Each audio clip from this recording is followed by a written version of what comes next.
Okay, so good evening, good afternoon, everyone. Thank you for being here to this panel, Girls Gang, Women, Innovation and Journalism. I'm a little bit worried now because I don't see a lot of men. So please raise up your hands.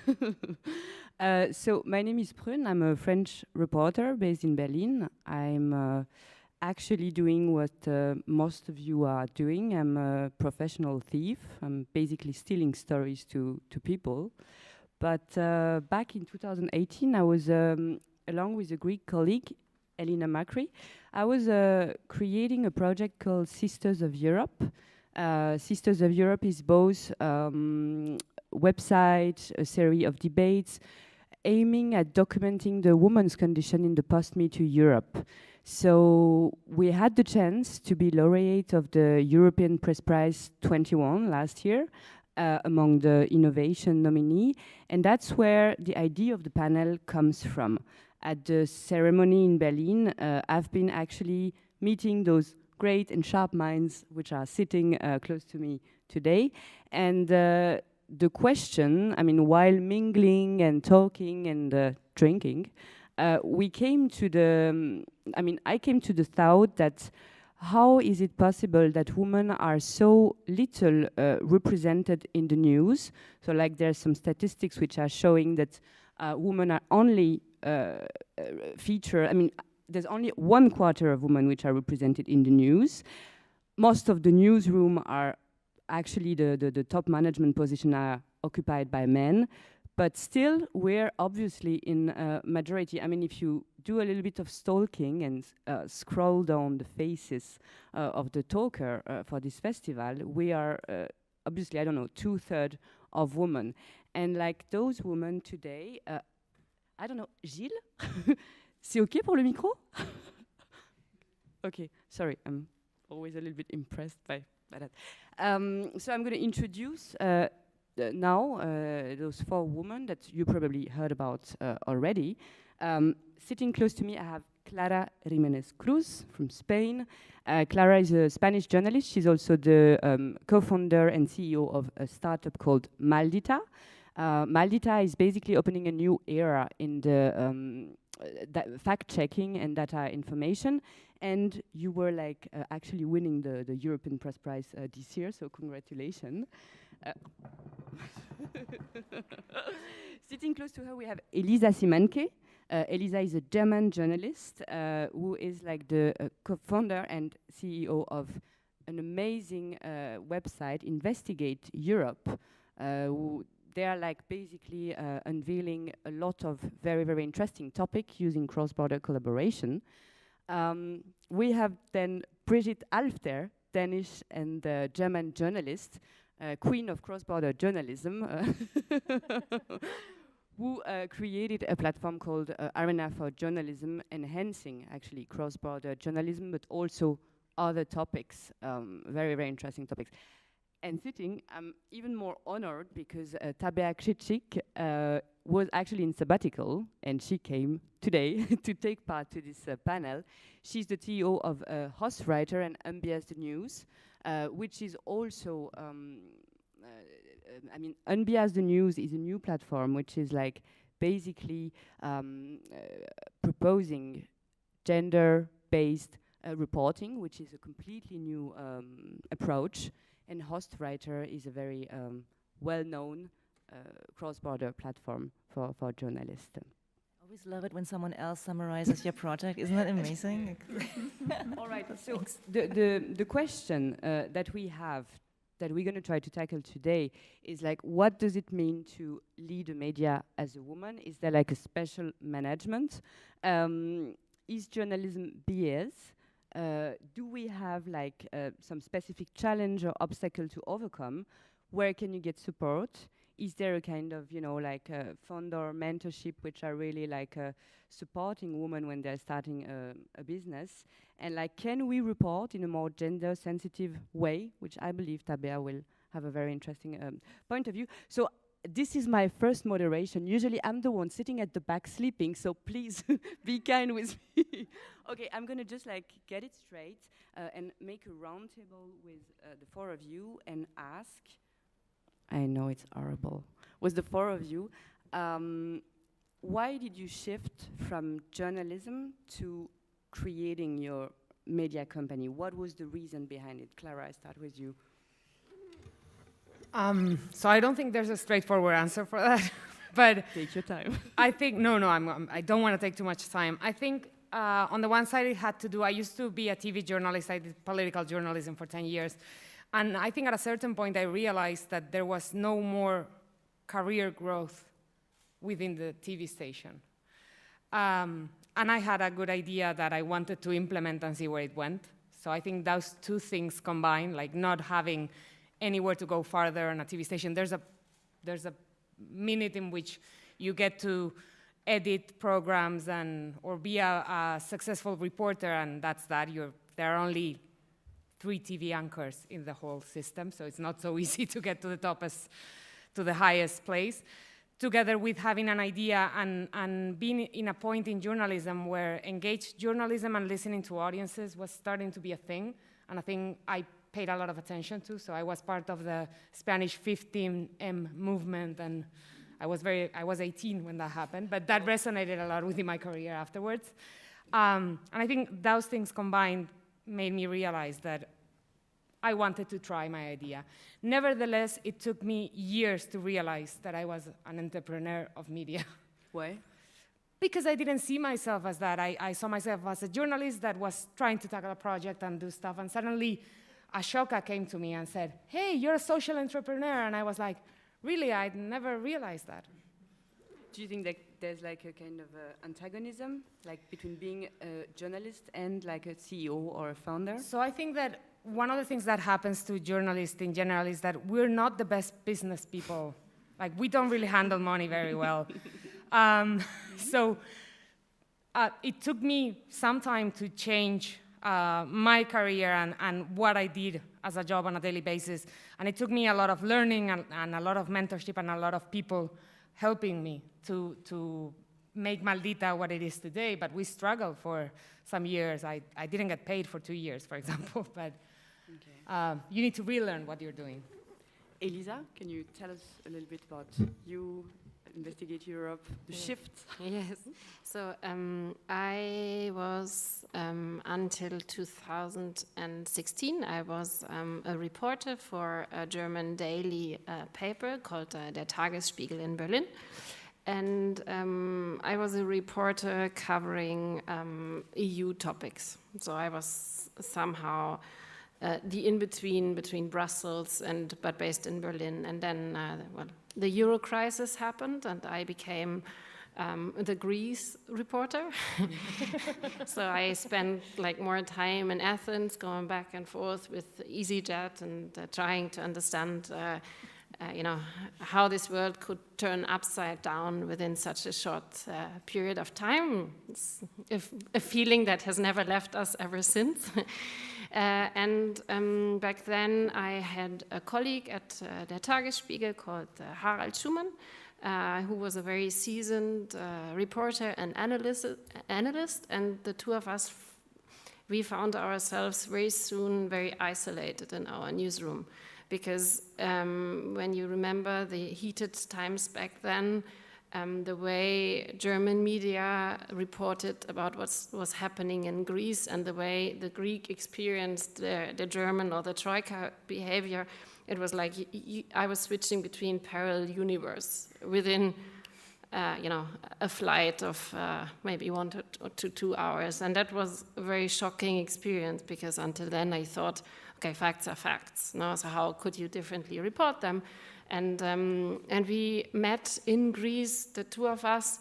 We met a lot of reporters from all over Europe that felt the same way. And we were sharing this frustration of not being able to have like a European perspective on things, which is not a Brussels perspective. And I think it has never been as clear as during the Euro crisis years that Brussels isn't Europe and that this is a puzzle.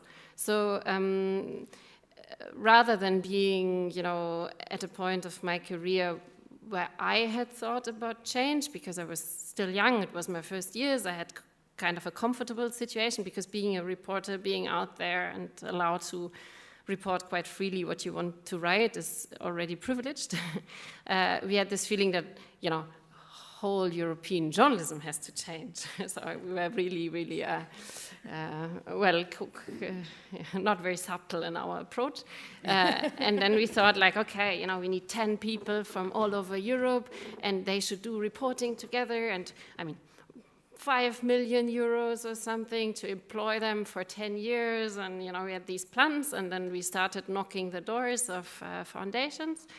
And back then, now we have the ICIJ and the big leaks, and after the Panama Papers, this whole idea of cross-border journalism has become very well known, but back then in 2014-15, we were still among the pioneers. And then the two of us met Brigitte at the Data Harvest, and she said, by the way, we can be your back office, and we at Journalism Fund back then, not yet Irina, can do your administrative work and you can be a journalistic project only.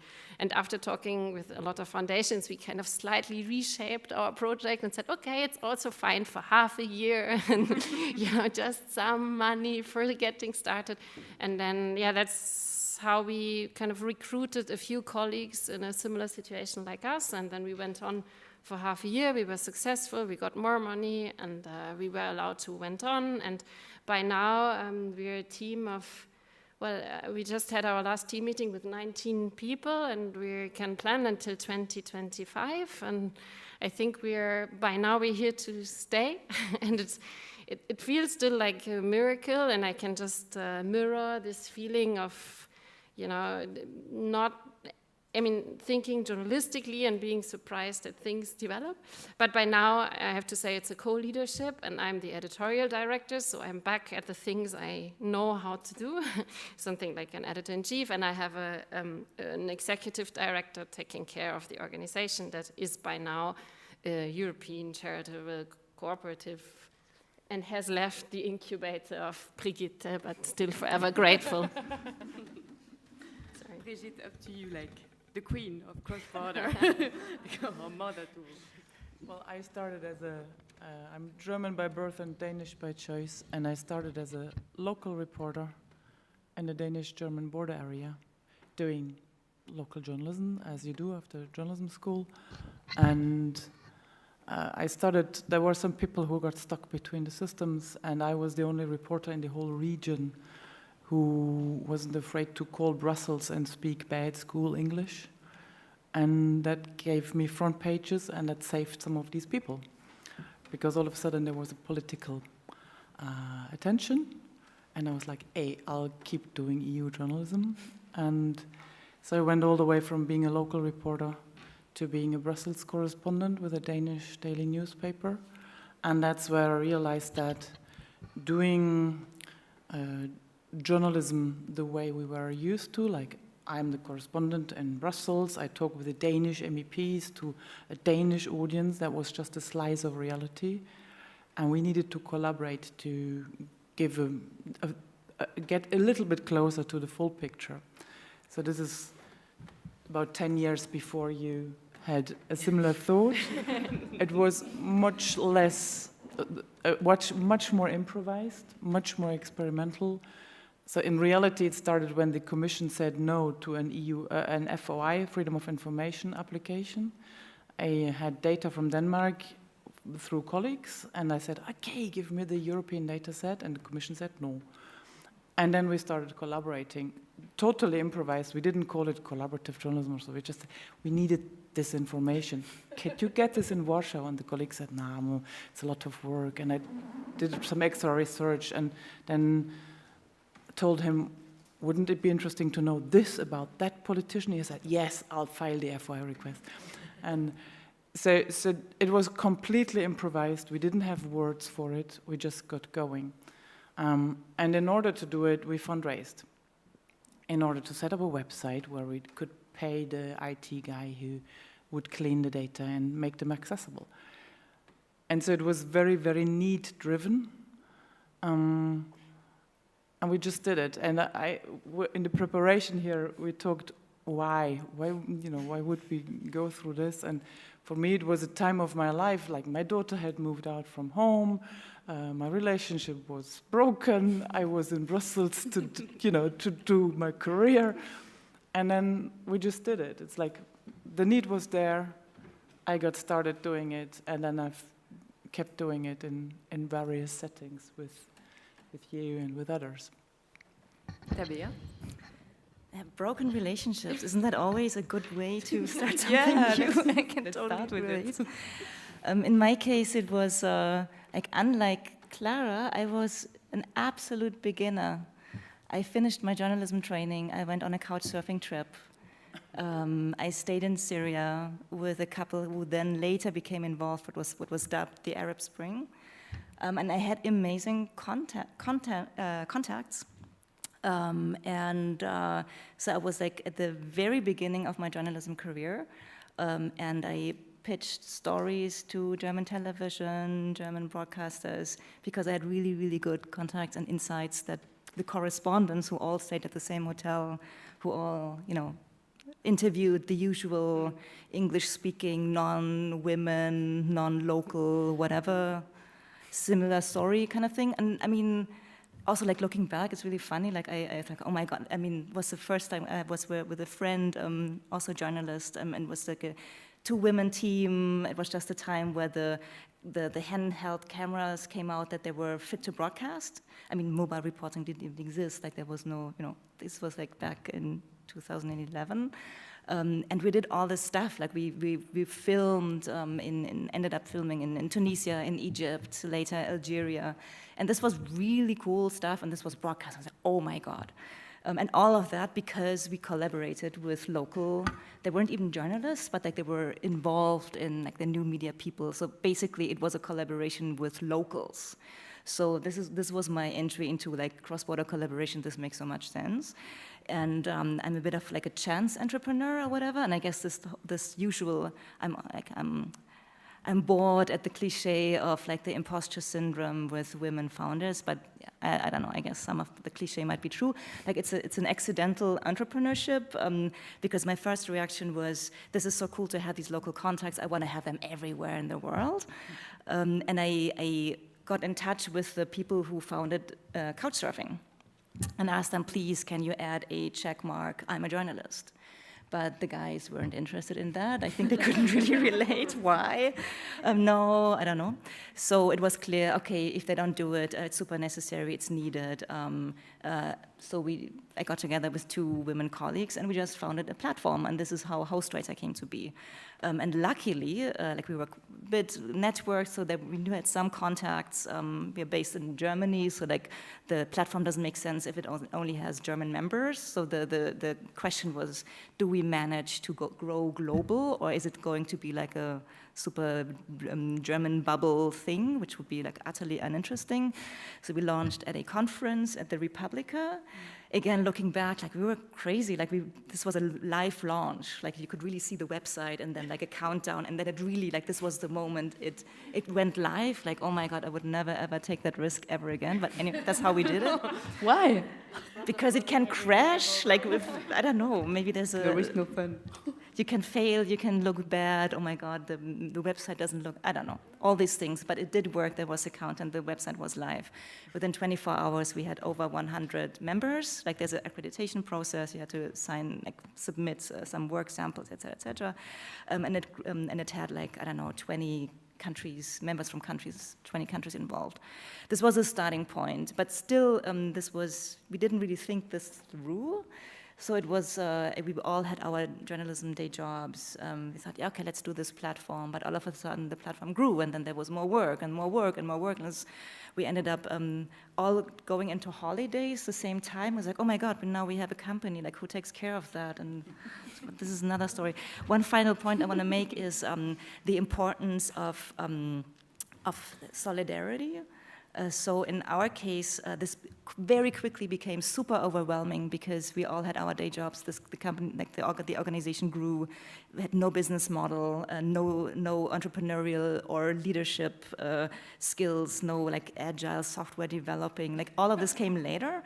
There was, and I will be forever thankful, there was a woman from a foundation who saw the potential, contacted us and gave us money. And this was Merel Borge for back then Adesium Foundation. And like without this incredible woman angel, all of the other steps couldn't have been taken. So it takes an idea, it takes chance, and then it takes people who believe in it. And in our case, it was always women who invested in the projects. Okay. Yeah. Okay. I would like also to ask you, like the traditional, a little bit boring question, but like asset obstacles. Like, does the fact that you were, I mean, is there one asset, one obstacle, being a woman and a founder? If there is any anecdote or any personal story you can recall, just to tell me that. Clara? So I wouldn't say that only as a funder, but when leading your organization, whether you're funded or not, there are going to be spaces in which you will be the only woman. In my case, the only woman and pretty young when I started. And it took me some time, but at a certain point I realized that so the organization and the mission of the organization would be much more effective if it was a man, the one that was in the room.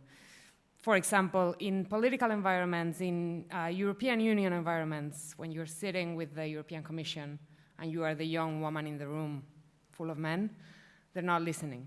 And it took me some years to realize it, and you can boo me for this, but I came to the conclusion that I needed to hire a 40-year-old man to run public policy because he was going to be extremely more effective than I am. And I've proven that point throughout the years. I also think that right now, and after the MeToo movement, and after we start paying more attention to that, there is a point in which being a woman is an asset often because, for example, funders are starting to realize that they've been funding men-led projects for a very long time, and they're starting to look more for women trying to lead their own organizations. And I also think, and this goes with what you were saying about solidarity, that there is much more solidarity among women leading organizations than men leading organizations. I have found throughout my years leading Maldita that there are a lot of women that the minute you have a problem will come out and say, hey, I'm here to help you. If you cannot pay at the end of the month, my organization can lend you money. If you need someone to go with you to a funders meeting that has experience in this, I'm up to it. And I've seen that from women leading other organizations, not from men. Well, I think in my case it was difficult until the moment you made it. Because when I left my job as a reporter to found Investigate Europe, I just had a child. So I was questioned by very well-meaning people all the time, like, are you really sure that you want to leave your safe job? Because I had a non-terminated contract. I was kind of comfortable, so they said, you're crazy. You're going to have that child. You'll ruin yourself. You exploit yourself with this new unknown project. So if I hadn't been so damn sure, I might not have left at that point. And I think the moment Investigate Europe became a success, since then I only witnessed positive discrimination. So you're invited to way more panels than your male. And I think in my case, the great thing also about fundraising and so is that we are a killer duo. So I have Harold, who's my 60-year-old super experienced, dedicated a reporter with a huge legacy in journalism, and there's me, you know, the young, energetic woman, and they love this story that I'm his boss now. So by his free choice, he made me his boss, and he loves it, and he tells it everywhere. So that works very well as a dynamic, and I'm very happy about that. And with IE, we so far managed to have our roughly half and half kind of equal distribution, and in my ideal world, this is how it should be, no? So I don't think that we are going for 100% matriarchy as the ideal model. No, but we are quite far from the 50-50%, and I think it's the moment before you take the step where you're not encouraged as someone who's seen as, you know, risk-taking, innovative, but more like, okay, are you really sure you want to risk that? I don't think that any guy would have been asked that question just because he produced 2 children or something. I think some of the things that you have experienced, I experienced when I was younger, but they change as you grow older, which I highly recommend to grow older. It's great fun. The gender dynamic partially change, maybe to age and maybe to actually making it, as you said, that when there's something I can show off, then it gets easier. I think in general, one danger or dangers that we both men and women experience in all this is habits, gender habits. And I think for some of the women I work with, I see self-exploitation as a really bad habit.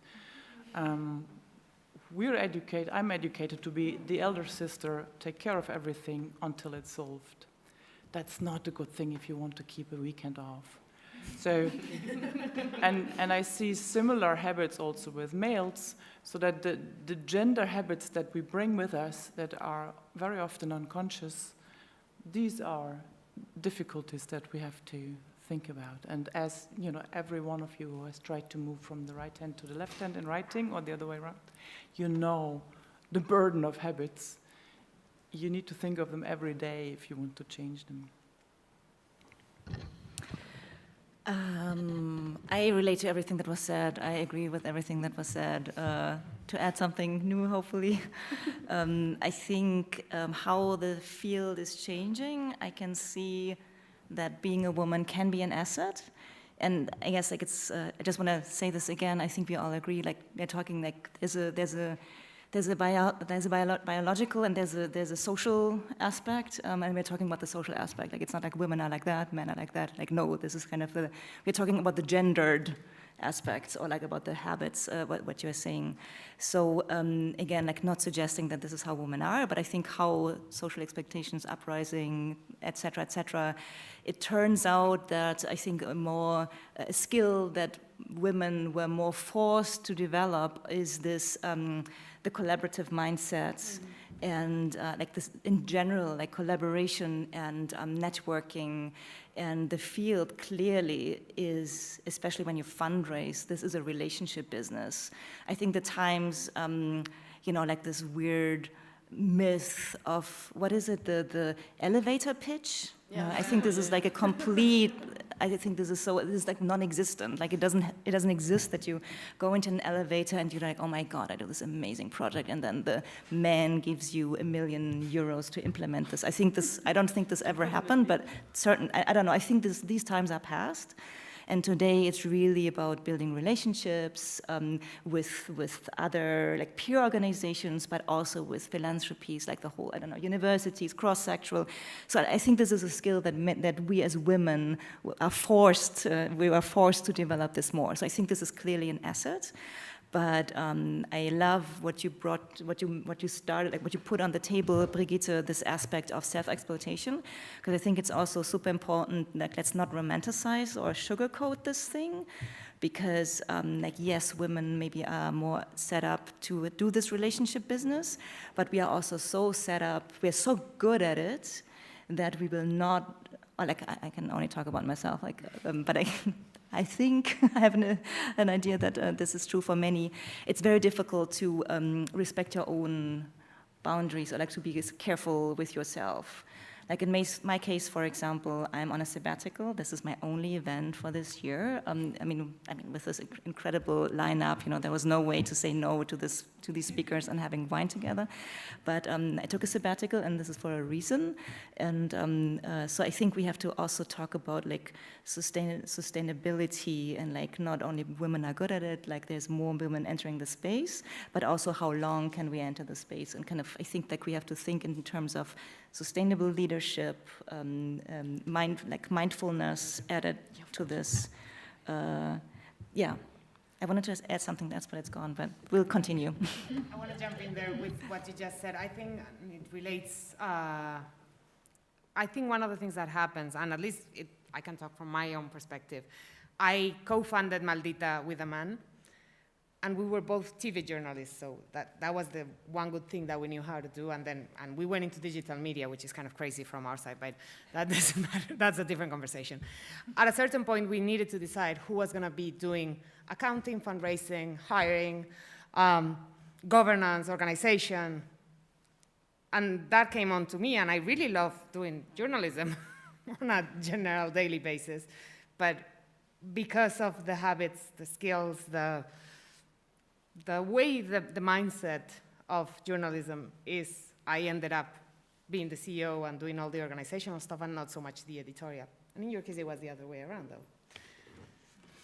Like, I would like to come back to what Brigitte said about this gender, like those kind of things we've integrated, and talk specifically about the leadership. I mean, both of you are in now. Elisa, I would like to ask you if there's a special way to run or manage the business as a woman. Clara, it was super interesting when we had lunch, and you were mentioning also the expectation when you're leading a business as a woman to be much more kind of smooth and like understanding and calm. So I don't know, maybe you can just like ping pong on that or not. But Elisa, maybe you start.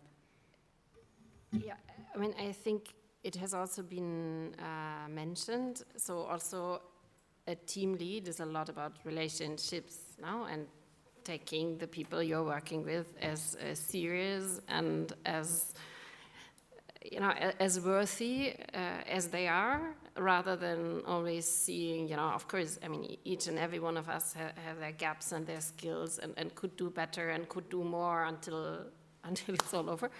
And I think there's a big respect in my team for this, and that's not only, you know, due to me, but having a boss that they selected themselves and could at any time deselect, and also who has a small child and is kind of, at least to a certain extent, limited in her hours, but doesn't mean in her commitment. I think it gives a spirit within a team that allows us to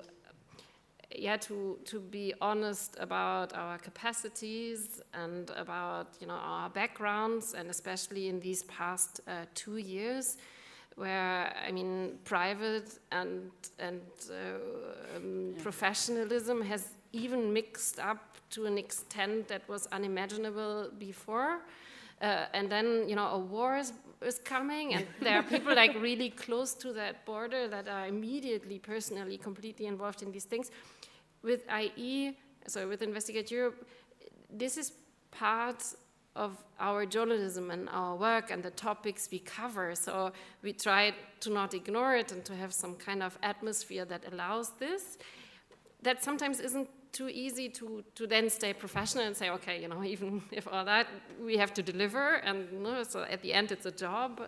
But I think that's some atmosphere I've not seen in many newsrooms, where this hierarchy isn't self-chosen. And I think it's the only way that I'm able to be a leader and happy with it, because I know they would tell me if I mess up. That gives me a lot of confidence in thinking I'm doing the right things. Clara? Yeah, I love that idea of being chosen by your newsroom. Really, really. I'm under the impression, and I've talked with several women that lead either nonprofit organizations or teams within bigger organizations or newsrooms, and there is an expectation, because a part of feminism has put it that way, of women leading in a different way, and that different way entails being a caretaker of your team, speaking softly, never getting angry, asking everything with a please, which is out of education and nothing else. And I think that sometimes you get to leadership positions, and if you have to bump the table and say, hey, this is a deadline, you guys need to do the work, or this is wrong, or you didn't do this in the right way, or you're not filling KPIs, people will tend to say you're hysterical, and it's not. You can get angry in the same way a man does, even if you are also taking care of your team and worried about their mental health, then sometimes you are allowed to get angry and to bump the table. And because the expectation is not that, they tend to position you in a place where you are doing your job wrong, and that would never happen to a man. So, okay, being angry is very important. It's a choice, at least. May I just add something? Of course. Very briefly. But you had you're a mixed team, right? Yeah. Like this was something. It wasn't at the beginning the plan, but then it grew into this, and then it was a very conscious choice. And in my case, it's an exclusive women team. So I only work with women, and we have one male designer. But other than that, it's like all decision-making powers and all roles are women. And I felt that this took a lot of this weird internal expectations or external expectations. What are you supposed to behave like as a woman? All of this conversation was just like non-existent, and I found this very, very liberating. Like my career has been with the German national radio, so of course like male-dominated. There were women also, but like lots of like like decision-making powers were mostly men, and like working in this women environment, I don't know. Yeah, so I just wanted to point out that this is also this also makes a big difference, I think. Yeah, and it gets even more complex. It gets even more complex if you're like a multinational team, because then you don't even know how many prejudices you have that are actually true. So in our case, we found ourselves to contradict those national biases to just find out. We are all a cliche of our countries and our genders and of everything. And then you try to still overcome it and find some routines that work for everyone. You have the ones that's setting the agenda, the other ones that want to discuss freely. And so it's really like before deadline, after deadline, what's even a deadline? When are your working hours? So there's like a lot of stuff to deal with, and not always gender related, but also very often culture related. And that's, of course, even another level of complexity. Brigitte, I wanted to ask you, you told me, you qualify yourself as a serial founder, which I found very, very funny. You kind of elaborate, you told me that it's an hypothesis to explain why like so much women are going into this field at the moment, was that there was no rules. Basically, it's a place. It's a kind of virgin incognita, terra incognita. So the roles, the place are not very well defined, and that's the reason why it's maybe not easier, but definitely bringing or attracting more women. Can you? Yeah, well, when we prepared here, we had this like, how comes we see quite a few female founders, and the fact that I've been involved in founding quite a few initiatives over the years is probably, that's me. I always get myself in the danger zone saying, hey, this would be a good idea, and then people look at me and say yes, and then you're stuck and you have to do it. But I think also, my background when in journalism practice, now I don't write and research so much myself, but my background was investigative journalism, and wherever I looked, there were mainly or only guys. So I knew that the competition, if I applied for anything, would be really tough, and then I wouldn't waste my time on even thinking of it. And Whereas when I said, hey, this is a good idea, let's do it, and then people looked at me and I would do it, it would be fun, professionally challenging, and because it was a new niche, maybe I've been good at seeing niches. So when there's a niche that you go into, you completely avoid the competition. And then you build something, and then it's there. So that was one of the hypotheses. And I'm interested a little bit in the history of photography, and I see, at least in Denmark where I live, that in the beginning of photography there were loads of women who had their studio taking pictures of families very stiff in front of the camera, or babies, or school classes, or so, all very frozen like they were in the early days, but there were loads of women doing it. It apparently was a niche where women could move in, where they couldn't move in to be a lawyer or a doctor or so, because they simply were not allowed to. So maybe it's this finding niches that allows women who have this entrepreneurial reflex to move into a new field. I wanted to, double question right now. I wanted us to explain about how you pass from Hostwriter to Unbias the News. I think the idea of a more gender-based reporting, very, very interesting, because obviously I quote the number, women are still not only very, very little represented in the news, they're not at a higher position. We lack, for example, database of experts whenever there is any story to cover. So can you explain us a little bit more about the concept of gender-based reporting? What is it about? Thanks for that question. I'm not even sure if I would call it gender-based reporting, but I'm just thinking about this. But to me, in a way, Unbiased News was, in my head, was a direct next step of the Hostwriter network. Like I said, at the beginning, the Hostwriter network was really all about having local contacts all over the place. So it was really this idea of finding collaborators, local collaborators, that you could basically cover anything regardless of whether the correspondent happened to be close or not. So kind of this empowering idea, local perspectives, and unbiasing your news by what you were saying earlier, kind of even between Greece and Germany. It was oh my God, there's such a different a national discourse, a national framing of how to look at a certain topic. So then, this grew, was organic growth, but also the team grew, and then with Brigitte, very super, as always, super important for us in terms of thinking of this, how to teach stuff cross-border. You had this amazing book, Cross-Border Collaborative Journalism, as a method, and in our case, with this global network, many international perspectives, was okay, what is the mindset? What can we add to that? And then it was kind of, the next step was, let's put this into practice, let's have our own newsroom. So it was took a long time to, maybe we could have just launched a newsroom, but I don't know, went through first the network and then training and then the newsroom. And it's a feminist cross-border newsroom, so the editorial team is all women with either based in or roots coming from different areas. So we have an Egyptian editor, at the moment, links to Egypt, Hong Kong, Philippines, Nigeria, the States, Europe.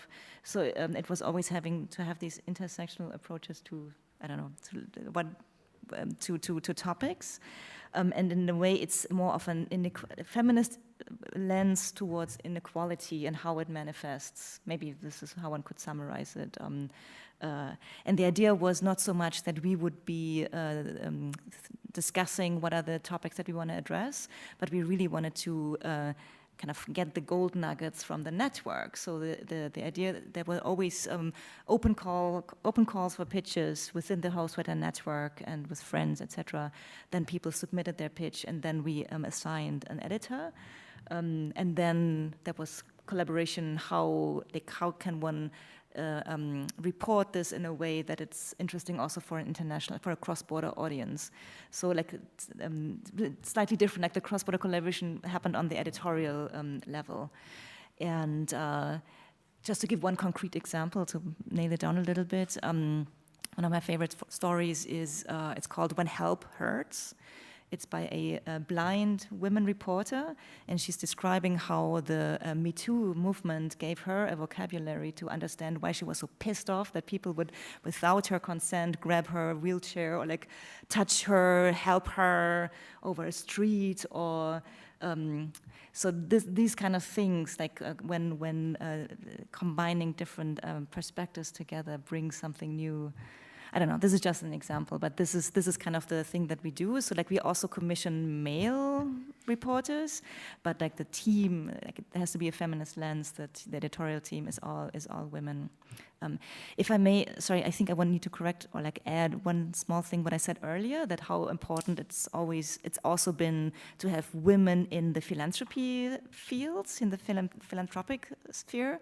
I think there's also a transformation, also shifting from the more top-down, this is a good story, this is a good initiative, and not more towards a relationship, collaborative approach. I think this is also happening, there's a mirroring, this is also happening in the philanthropy scene.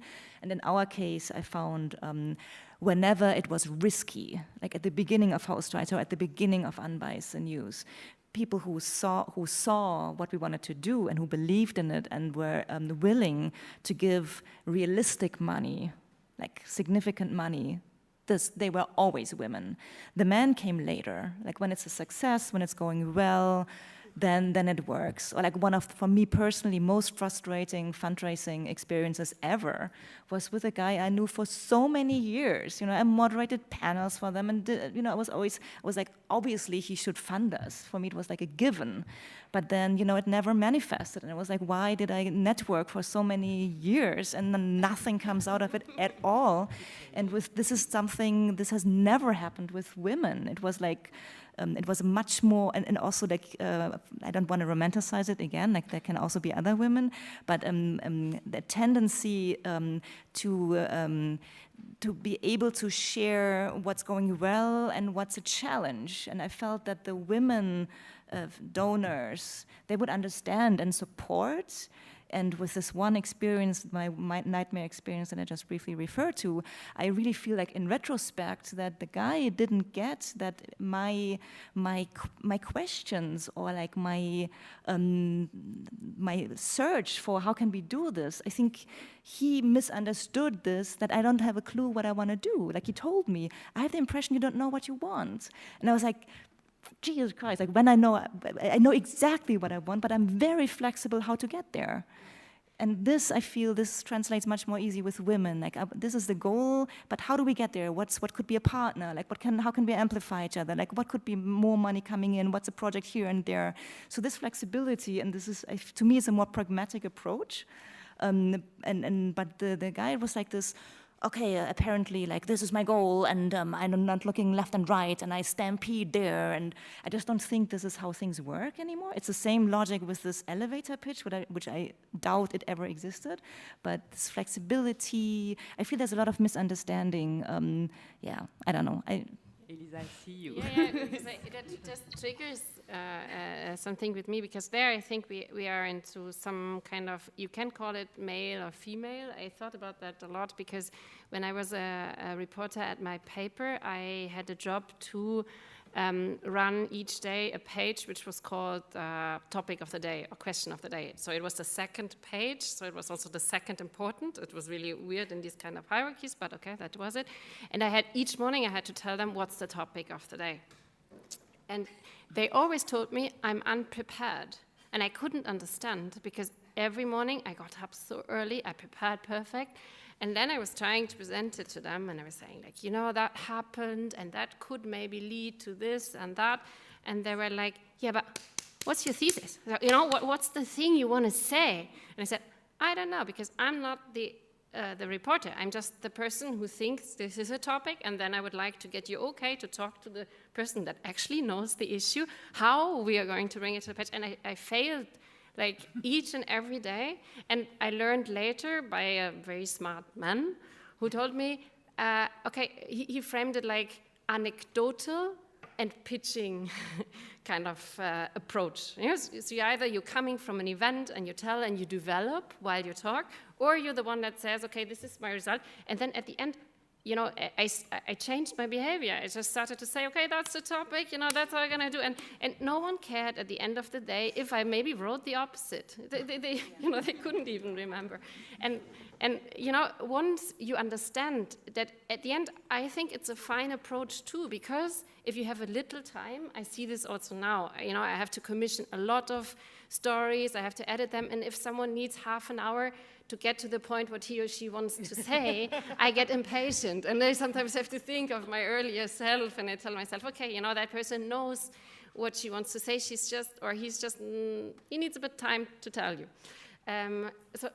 So both of these approaches have their pros and cons. And so when we are now fundraising, for example, I bring in different people in this group. You have one that explains the context and how you get there, gets the relationship going, but then you say, okay, but what's the topic? And then you got that person that says, bam, bam, bam, bam, bam, and then you see how much money we need from you. Yes, no, it's not only the money, it's also like, this is the idea, and I break it down to you in 30 seconds, and I can do that because it's so thought through, because that's usually what they think. No, they want you to own the issue, and they think if you are able to present it in 30 seconds, you really understood it. It ignores the complexity of the world we're living in, but it actually shows you that you worked on it. And so I got to that point that people often see you as unprepared if you try to take them on a journey too much. So you just have to know who you're dealing with, and then I think both approaches, but one is rather female to a certain extent, and the other one is, you know, considered male, though I would say they are both kinds of people. So I will go with a last question, and then maybe you have a lot of other questions to ask to our guests. You all mentioned like this shift in kind of philanthropy, fundraising, that now more and more women are not only accepting to finance, but being even like more risky and into this.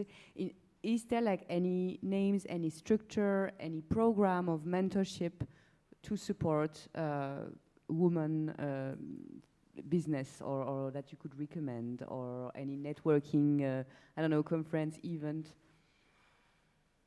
To be very pragmatic, no, we don't reveal our source. Not so easy. Okay, well.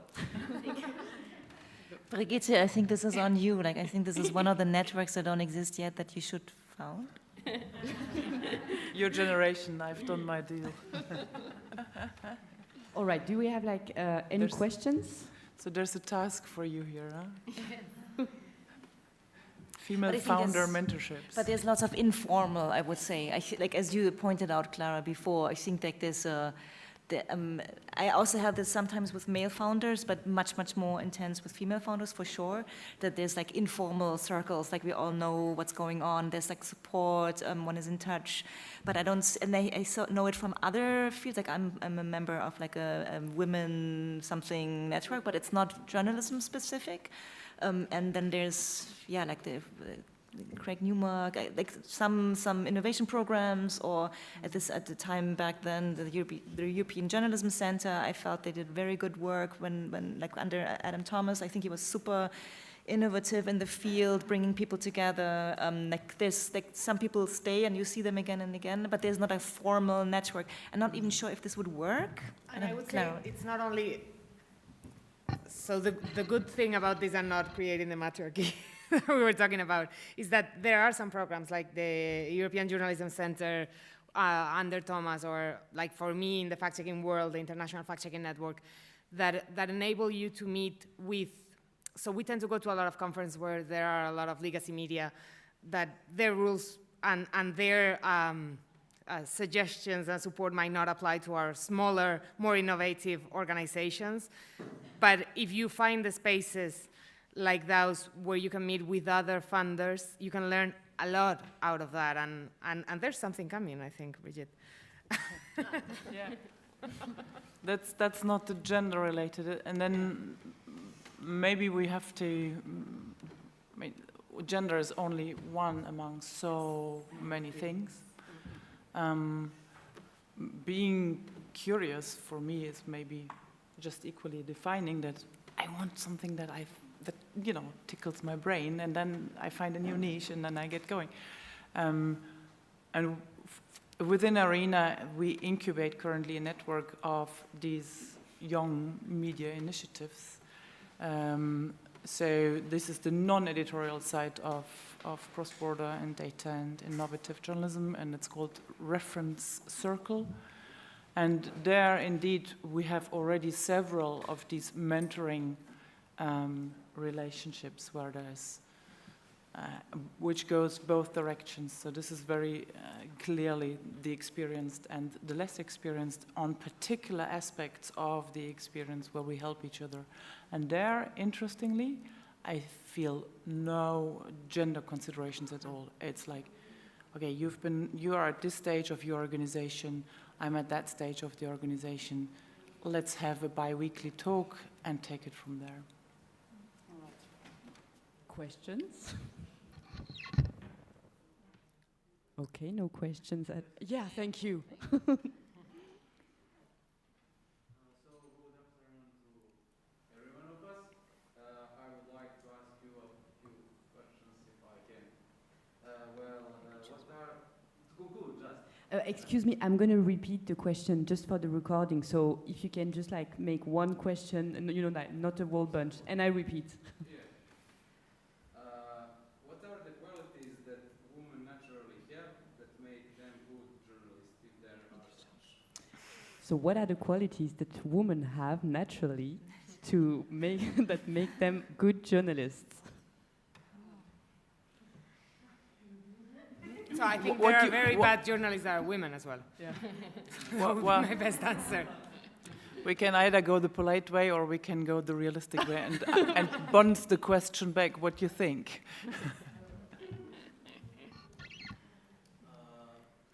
Okay, from my point of view, as I am man, when you compare, as we can say that men journalists and women journalists, what is the maybe advance? Okay, when you compare men journalists and women journalists, who is more advanced? Can I say, I think that's what I wanted to point out earlier with this, we are not talking about biology. Like, I think it would be completely pointless to say women are naturally like that or like that. And also, as you rightly said, so like gender is only one element of so many others. And I think sometimes there can be more similarities between the situation of a male journalist of color and a woman than between two women. So I think thank you for the question, but I think we're happy to not answer this question. Yeah. Maybe when we talk about strategies. Well, to say, I just had a very interesting discussion between two very seasoned reporters in my team, one female and one male, and they were discussing about the best way of conducting an interview. And both had very valid points, but the male journalist said, well, it's completely clear. You need to show them from the beginning that you are on eye level with them. They want to talk to an expert. And she said, boy, that's not working for me. Whatever I say, what they want from me is someone who listens. It listens carefully, repeats after them, and then at the end makes a smart summary. And both of them were right, and each other's strategy would not have worked. But that's because of the expectation of the person being interviewed, and not because both of them were absolutely capable of reflecting about their own position in society and how they get, which is our aim as the journalist, the best possible interview, regardless of your personal pride at that moment or your position of that. So. Another one? One remark maybe, and you see how these kind of questions all of a sudden trigger a lot of comments. I very much see that journalism we are moving from the paper ages to the digital interactive ages. And I think that needs a change in journalism and a change in journalism competencies and in media, where media grow more interactive and inclusive. And I think there we have some again, back to the habits.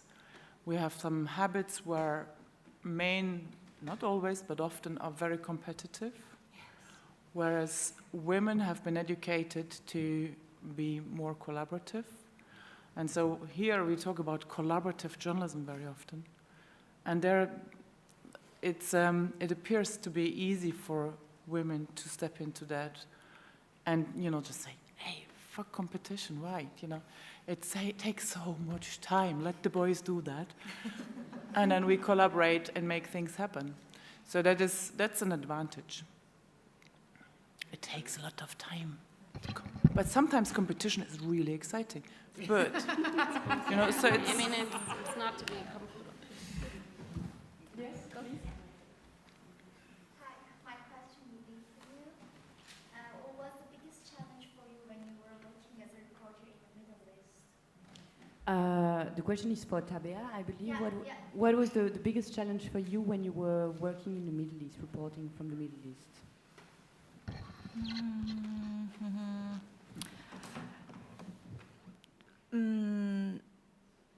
Yeah, I'm thinking of some concrete stuff, like we filmed in Egypt during the election campaign where Morsi got elected. So it was like a wild, there was a feminist film festival that we covered, and just the whole atmosphere was intense.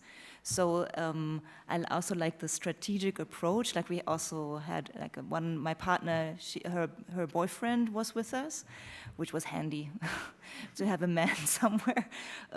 But generally, I think biggest challenge. But this comes back to the collaboration. It's something to be aware of. That I know that there's tons of things that I don't know. So this was in collaboration with local journalists. So I think for me the biggest challenge would be, which we didn't do, if I think, oh, I'm so entitled, I can cover the world, I know everything, I go to Egypt, Tunisia, Algeria, and I report back and I tell my audience this is what it's like there. But my approach was, I think the collaborative approach is like the opposite. Like it takes my not knowing as a starting point, and that's in collaboration with a local journalist, get the best out, like having the local expertise and insight, and then my skill as a foreigner observing other aspects and then putting the two things together. I'm not sure if that exactly answers the question, but I think to me the biggest mistake would be to think that one can parachute into a country, stay there for 10 days, and then grasp the story. So I think this need and this want to go work with a local, have in-depth conversations, and then dig out the story, and then bringing together local expertise and my view from outside. This is the kind of journalism that I find both relevant and deeply satisfying. Thank you very much, Tabea. We're sorry we're just out, but maybe the conversation can be going on once we are not under the stream. So don't hesitate maybe to come and ask your other question that you may not have asked. Thank you very much for your attention. Thank you very much, ladies, for being here.